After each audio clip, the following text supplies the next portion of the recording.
जुड़ गए हैं आप सब मुझसे पूछ रहे हैं आमिर खान पे केस क्या था जिसपे छत्तीसगढ़ हाईकोर्ट का फैसला आया।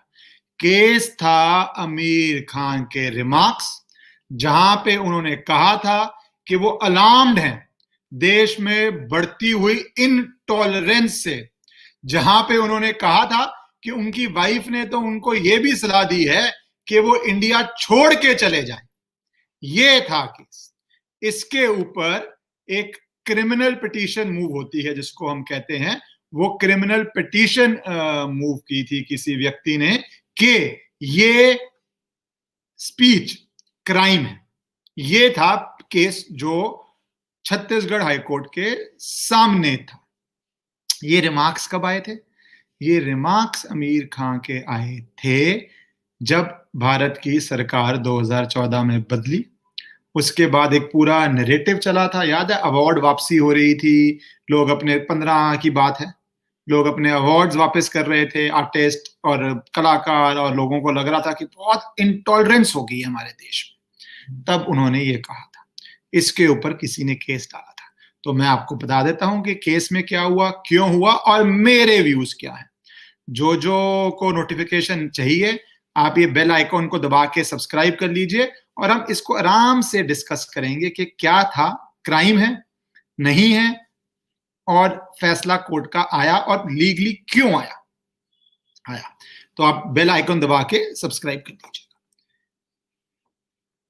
इनटॉलरेंस है हमारे देश में, आमिर खान कहते हैं। मेरे हिसाब से ये घटिया स्टेटमेंट है, मेरे हिसाब से ये गलत स्टेटमेंट है, मेरे हिसाब से ये वाहियात स्टेटमेंट है। मेरे हिसाब से आप एक नौजवान थे जो आमिर खान बन गया पब्लिक इमेजिनेशन में, क्योंकि इस देश में इंटॉलरेंस नहीं है, क्योंकि लोगों ने ना जात देखते हैं ना धर्म देखते हैं, और वो टीवी जाके देखते हैं या सिनेमा देखते हैं। किसी भी फील्ड में कोई इंटॉलरेंस नहीं है इस देश में, ना ही थी, ना ही 14 के बाद आई है। तो ये आपकी स्टेटमेंट सरासर गलत थी। पर क्या ये क्राइम है? नहीं, ये क्राइम नहीं है। और हाईकोर्ट ने यही फैसला दिया है कि ये चीज उनका ओपिनियन है, ये क्राइम नहीं मान सकते। और जो पिटीशन मूव की थी वो ये मूव की गई थी कि सेंस ऑफ इनसिक्योरिटी है, इंटॉलरेंस है। लॉयर हैं दीपक दीवान, उन्होंने मूव की थी। हाई कोर्ट ने डिसमिस कर दी बोल के मुझे मेरिट नहीं लगा। डिसमिस्ड कर दी जाती है कि ये क्राइम नहीं बनता है, ऑब्वियसली नहीं बनता है। और आपको मैं यही समझाने आया हूं। दो चीजें हैं, कोर्ट चलता है लॉ के हिसाब से, फ्रीडम ऑफ स्पीच है हमारे देश में। किसी का आपको ओपिनियन पसंद नहीं आता, मैंने तो बोला मुझे तो वाहियात, रिडिकुलस, नॉनसेंस लगा ये ओपिनियन, पर मुझे नॉनसेंस लगा, मेरे ख्याल से आपको भी नॉनसेंस लगा। इसका मतलब ये नहीं है कि वो क्राइम बन जाता है, वो क्राइम नहीं बनता। पर court has to go as per law, और कोर्ट एज पर लॉ गया कि क्राइम नहीं है, आप बोल सकते हैं। हम भी बहुत कुछ बोलते हैं, पर आप हैं पीपल, ये है जनता की अदालत। तो जनता को अगर कोई लगता है, कोई व्यक्ति ऐसा बोलता है इंटॉलरेंस, जिसने नाम, पैसा, शोहरत, फेम, प्यार जनता से लिया, देश से लिया, सरकारें चेंज होने से इंटॉलरेंस लगना शुरू हो गया, तो जनता को क्या करना चाहिए? ये फैसला डेमोक्रेसी में, जैसे उनको बोलने का हक है डेमोक्रेसी में कि इंटॉलरेंस है, और ये हमारे देश की महानता है, और मैं ये महानता को हमेशा डिफेंड करता हूं। कोई बात पसंद नहीं आती ना, तो वो क्राइम नहीं हो जाता जो बंदा ने बोला आपको पसंद नहीं है। पर डेमोक्रेसी तो आपके लिए भी है। ये फैसले आपको करने पड़ेंगे कि कोई व्यक्ति ऐसा बोलता है तो क्या आप जाके उसकी मूवी देखेंगे? कोई व्यक्ति ऐसा बोलता है पर वो जाता है टर्की में और वहां पे नहीं बोलता है, वो बहुत जगह और जाता है। टर्की में अभी हाल में हुआ था, मैंने इसलिए बताया आपको।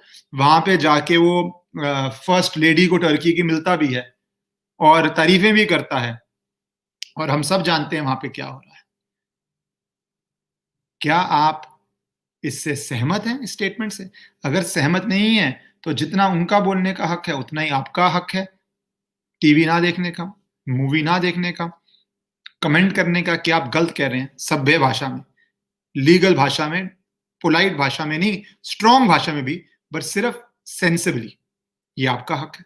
और मोर देन कोर्ट्स, सी कोर्ट्स का काम नहीं है हर स्टेटमेंट में घुसते रहें, ये बोलने के लिए क्राइम है। तो कोर्ट ने बिल्कुल सही फैसला दिया। पर एक पीपल्स कोर्ट होता है, जनता की अदालत होती है, आपकी भी फ्रीडम है। और मैं यही इसलिए ही आपको चैनल पे आके बार-बार बोलता हूं कि आप अपनी फ्रीडम एक्सरसाइज कीजिए कि क्या चीज देश हित में है, क्या चीज देश हित में नहीं है। ऐसा नैरेटिव मुझे बहुत पीड़ा हुई थी। पर्सनली मुझे बहुत दुख लगा था कि कोई व्यक्ति जो इंडिया में इतना बड़ा स्टार बनता है, इंडिया की जनता से इतना बड़ा स्टार बनता है, वो इंडिया के लिए इंटॉलरेंस ग्रो कर रही है ऐसा बोलता है। वो सोचता है मुझे देश छोड़ के चले जाना चाहिए। अरे भाई, आज आपके पास अगर पैसा है कि आप देश छोड़ के जाने का सोचते हैं और बढ़िया जगह जाएंगे, वो देश की जनता के प्यार की वजह से ही है। इस देश की जनता के प्यार की वजह से, जिसने कभी नहीं सोचा क्या जात है और क्या धर्म है मूवी देखने से पहले। कभी नहीं सोचा और ना ही कभी सोचती और ना ही सोचना चाहिए। पर इतनी उम्मीद वो जरूर रखती है कि जब आप इस देश में राइज करें, बिकॉज लोगों ने वोट कुछ और तरह से कर दिया। लोगों ने वोट मोदी जी को प्रधानमंत्री 14 में बना दिया, 19 में बना दिया, 24 में भी बना देंगे। इसका मतलब ये नहीं है कि देश में इंटॉलरेंस बढ़ गई है या देश में कुछ प्रॉब्लम आ गई। तो ये मैं स्ट्रांगली आके यहां बोलना चाहता हूं और आपको ये समझाना भी चाहता हूं कि क्राइम क्या होता है, क्या नहीं होता। ये बोलना नॉनसेंस है, क्राइम नहीं है जो आमिर खान ने बोला था। पर अगर आपको नॉनसेंस लगा है तो आपको नॉनसेंस बोलने वालों को अवॉइड करना चाहिए। और अवॉइड कैसे करते हैं आप, वो आप जानते हैं। आपको कोई समझाने की जरूरत नहीं है। आप मूवीज नहीं देखते हैं, आप जो प्रोडक्ट वो लॉन्च करते हैं आप उसको बाय नहीं करते हैं, अपने आप मैसेज पहुंच जाता है। वो अगर आप मैसेज देना चाहते हैं कि we will not appreciate nonsense, we will not tolerate nonsense, we will not support nonsense, तो वो आपको करना चाहिए।